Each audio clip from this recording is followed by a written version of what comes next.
Hello everyone. Let's see कि आपके person की क्या एनर्जीज़ हैं, क्या फीलिंग्स हैं आपके लिए, और आपकी क्या फीलिंग्स हैं, एनर्जीज़ हैं आपके पर्सन के लिए। अपने पर्सन के बारे में सोचें, विजुलाइज करें। एंड अगर विजुअलाइजेशन में कोई प्रॉब्लम होती है तो आप उनका नाम ले सकते हैं। ठीक है, लेट्स गेट स्टार्टेड।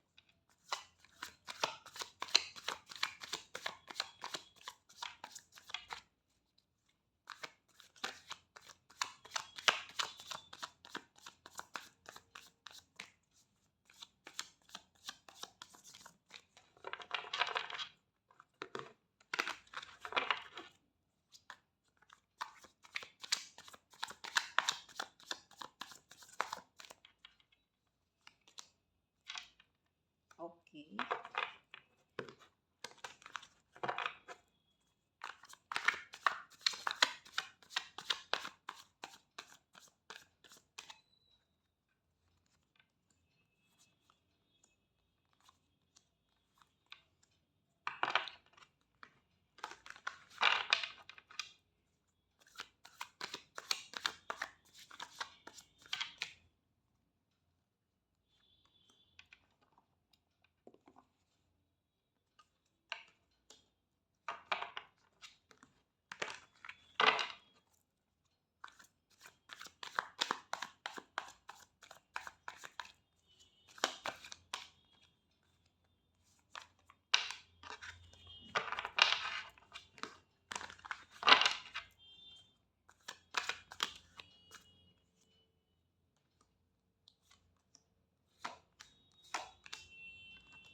ओके।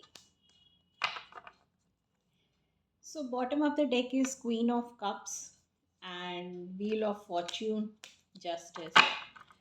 तो आप दोनों के बीच में बॉन्डिंग बहुत ज़्यादा स्ट्रॉन्ग रही होगी। एंड कहीं ना कहीं आप दोनों अभी अलाइनमेंट में नहीं हैं। आप अपनी जगह सही हैं, आपके पर्सन अपनी जगह सही हैं। आपके पर्सन लड़का है या लड़की है ये आपको अच्छे से पता होगा। ये जेंडर स्पेसिफिक रीडिंग नहीं है, ये एक जनरल रीडिंग है। तो जितना आपसे रेजोनेट हो उतना आप ले। Okay, now let's get started. आपके कार्ड्स आ रहे हैं कि आपने बहुत पेशेंस रखा हुआ है, बहुत सब्र बना के रहे हो। आपने हो सकता है इस कनेक्शन में पिछले 7 महीने से 7 साल से पेशेंस बना के रहे हो। करेंटली आप अपने पर्सन से बात नहीं कर रहे हो, ना आपके पर्सन आपसे बात कर रहे हैं। आपने भी उनको ब्लॉक कर रखा होगा, या आप उनकी कॉल आंसर नहीं कर रहे होगे, और वहीं पे आपके पर्सन ने भी आपको ब्लॉक करके रखा होगा। बहुत हद तक आप और आपके पर्सन दोनों ही मिरर कर रहे हैं। आपका फोकस अपने करियर पे है, वहीं पे आपके पर्सन का भी फोकस अपने करियर पे है, अपनी स्टेबिलिटी पे है। आपके पर्सन कंफ्यूज्ड हैं इस समय। इन्होंने आपको थर्ड पार्टी सिचुएशन में रखा है। यहाँ पे थर्ड पार्टी सिचुएशन कुछ ऐसी है कि आप एक मैरिड पर्सन से डील कर रहे हो, या हो सकता है कि आपके पर्सन का रिसेंटली कहीं रोका हुआ हो, कहीं पे बात पक्की हुई हो, शादी को लेके इंगेजमेंट हुई हो। कहीं ना कहीं ये एक ऐसे कमिटेड रिलेशनशिप में जा रहे हैं या ऑलरेडी हैं कि आपसे दूर है। वहीं पे आपका हो गया है कि मैं कब तक समझूं तुम्हें, why can't you understand my situation. आप इंट्रोस्पेक्ट कर रहे हो, आप सोच रहे हो मैंने गलत इंसान के लिए शायद बहुत ज़्यादा टाइम वेस्ट कर दिया। अब आप समझने को तैयार नहीं हो, सुनने को तैयार नहीं हो, आपको लग रहा है कि मैं क्यों समझूं, हर समय मैं ही क्यों समझूं तुम्हें, why can't you understand my situation. आपके पर्सन ने आपको किसी तरीके का धोखा दिया है,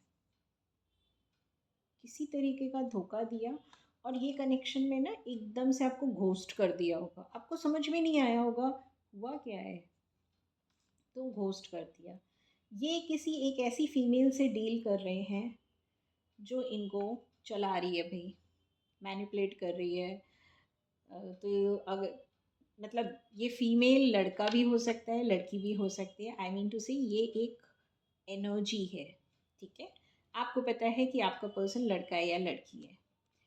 सो ये जो भी पर्सन से डील कर रहे हैं या कर रही हैं, तो ये पर्सन इनको हर तरीके से मैनिपुलेट कर रहा है, कर रही है एंड ये हो रहे हैं। वैसे तो इनको सब कुछ दिख रहा है, समझ में आ रहा है, लेकिन हो रहे हैं, कंफ्यूजन में है।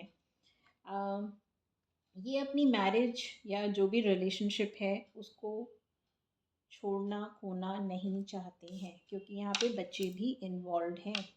आप किसी ऐसे पर्सन से मेजरली ऐसे डील कर रहे हैं जहाँ पे बच्चे भी इन्वॉल्व हैं, इसलिए ये वहाँ पे वो बॉन्डिंग छोड़ के आपके पास नहीं आ रहे, जबकि आपको ज़रूर साइडलाइन कर दे रहे हैं। ये है आपका और इनका कनेक्शन, काफ़ी हद तक टेलीपैथिकली है, सीक्रेट रहा होगा, ऑनलाइन प्लेटफॉर्म पे आप लोग मिले होंगे एंड बहुत अच्छी बॉन्डिंग रही होगी। बहुत जल्दी आप ओपन अप हो गए होंगे इस कनेक्शन में इनके साथ।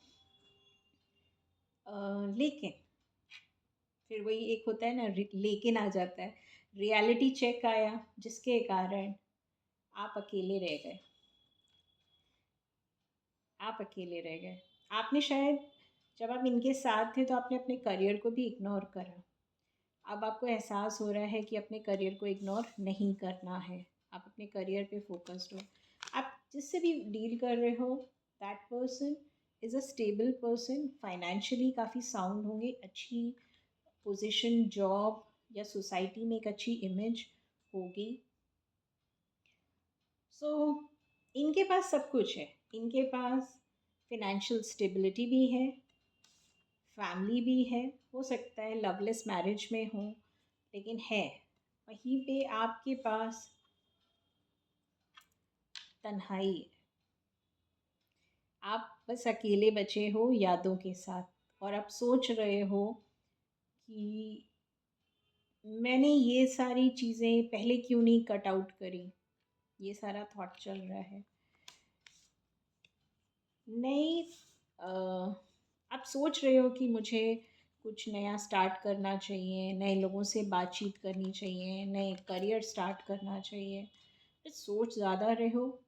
प्लानिंग हो रही है, एग्जीक्यूशन उतना नहीं हो रहा है, कर रहे हो try, no doubt about it, but कोई चीज़ है जो आपको ना वापस खींच रही है, आपके पर्सन के थॉट्स आपको खींच रहे हैं कि मेरे साथ ही ऐसा क्यों हुआ, मैंने कहाँ कमी रख दी थी कि आज मैं, एक होता है ना कि आपको जो अकेलापन फील हो रहा है, तो आपके थॉट्स बहुत हैं, आप शांत नहीं हो। वहीं पे आपका इंक्लिनेशन टुवर्ड्स स्पिरिचुअलिटी भी बढ़ रहा है, बट ओवरऑल आपके पर्सन की मैं फीलिंग्स एनर्जीज़ की बात करूं, आपके पर्सन आपको देखते ज़रूर हैं कि आप एक लॉन्ग टर्म कमिटमेंट मटेरियल हैं, लेकिन आपको इन्होंने कमिटमेंट दिया नहीं है, कमिटमेंट कहीं और जाके दे दिया। आपको जो दिया है वो धोखा, जो ज़िंदगी भर आपको याद रहेगा।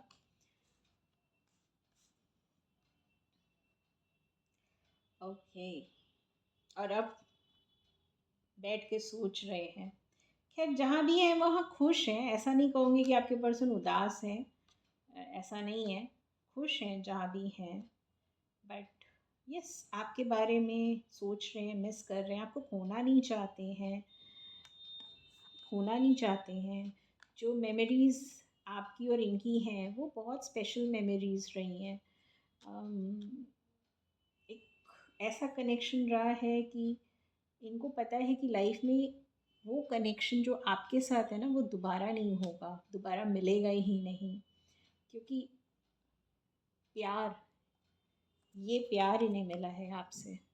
It's a deep love.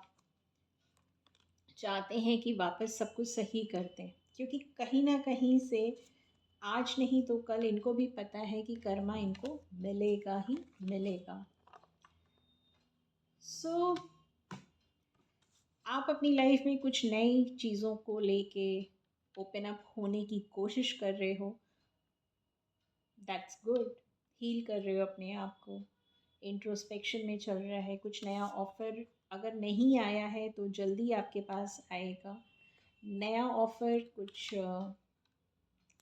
Career point of view से भी हो सकता है, एंड नया ऑफ़र आपके पास कोई नई फ्रेंडशिप हो सकती, कोई नया आइडिया हो सकता है, इस उसमें आ रहा है। लेट्स सी कि आपके पर्सन क्या आपको रीच आउट करेंगे या नहीं करेंगे।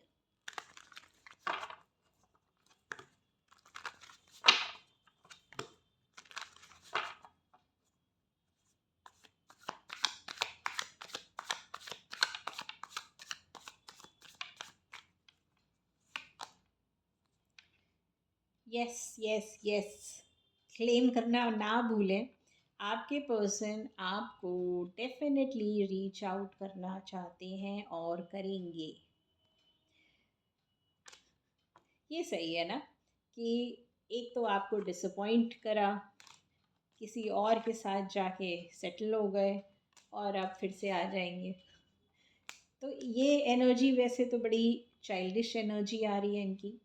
तो मेक श्योर कि जब ये आए तो समझ लें, क्लैरिटी ले लें।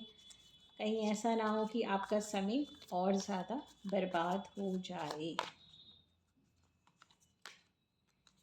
यस, ये चाहते हैं वापस से वो पल जीना जब आप दोनों स्टार्टिंग में मिले थे ना। ये वही मेमोरीज़ को रीलिव करना चाहते हैं, इसलिए वापस आएंगे। कमिटमेंट की एनर्जीज नहीं है, तो जब वापस आए तो थोड़ा सा क्लैरिटी ले लें आप, कहीं दोबारा फिर से सेम गलती ना हो जाए। ओके।